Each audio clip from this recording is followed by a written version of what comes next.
Welcome back to another episode of BC Life. On this week's episode of BC Life, we didn't really do too much hunting in the half dollars. We did do a lot of nickels. So we have quite a bit of nickels to show. First, we'll start with our 1939 nickels, 38 nickels. As you can see, we don't have too many of them. We'll move on to our 40s.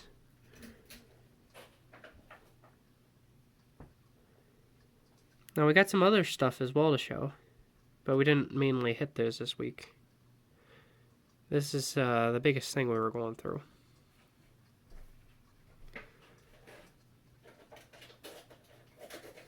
Anything 1959 and back, we pretty much keep in the nickels. We'll start on the 50s.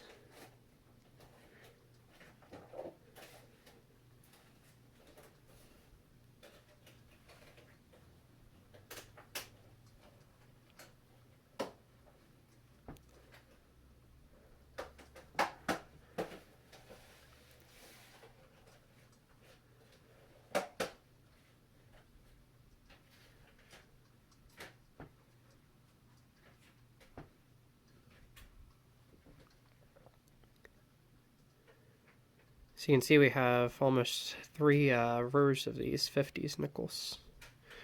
Now there's one that was actually kind of interesting in the 1950s nickels. It'd be this one right here.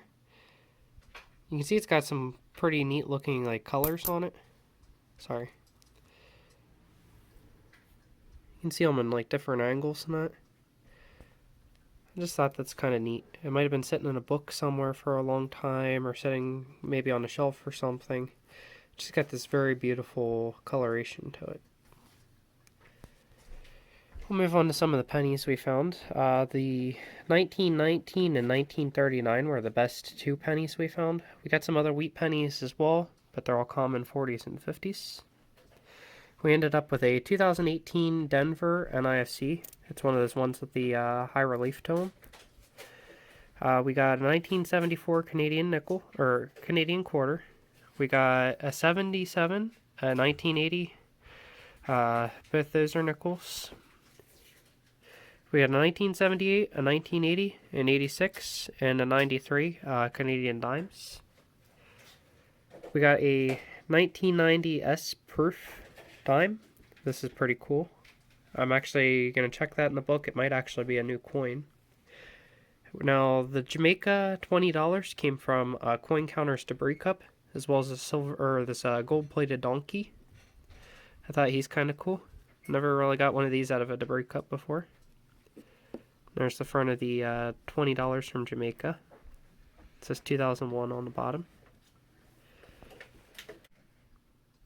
We got a 1973, 1976, 1985, 1989, and 2004 Canadian pennies. Now on to the good stuff.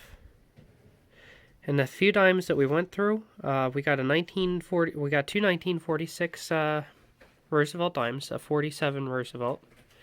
We got a 48, a 54, and a 63. Kind of surprised we didn't get any 64s, because that is the most common date silver Roosevelt. We got a 42, 43, 44, and, two 1944 war nickels. But I do believe they have different mint marks. The one's Philadelphia, one's San Francisco. Now, I was surprised to see this. I saw by the edge it was silver. Usually I don't find silver proofs. This is actually an S mint mark, silver proof quarter. I'm not too worried about the surface of this coin. As you can see, it's pretty dinged up in that. It's a 2000 S, South Carolina, silver proof. And then we did get a few half dollars that we went through. We didn't go through as much as we've been going through, but we got a 68D. We got 4 69Ds, and the one 69D, I don't know if you can see this, but it's actually my favorite one, because there's actually an outline of a B on this coin. Or it looks like there might have been a big sticker or something on it one time. So that's kind of cool. I also like anything that's got like that toning around the edges and that. My dad thinks it's kind of ugly. I think it's cool. You can see the edges on this coin are kind of blackened. I just love this coin. This is actually my favorite find of the week right here.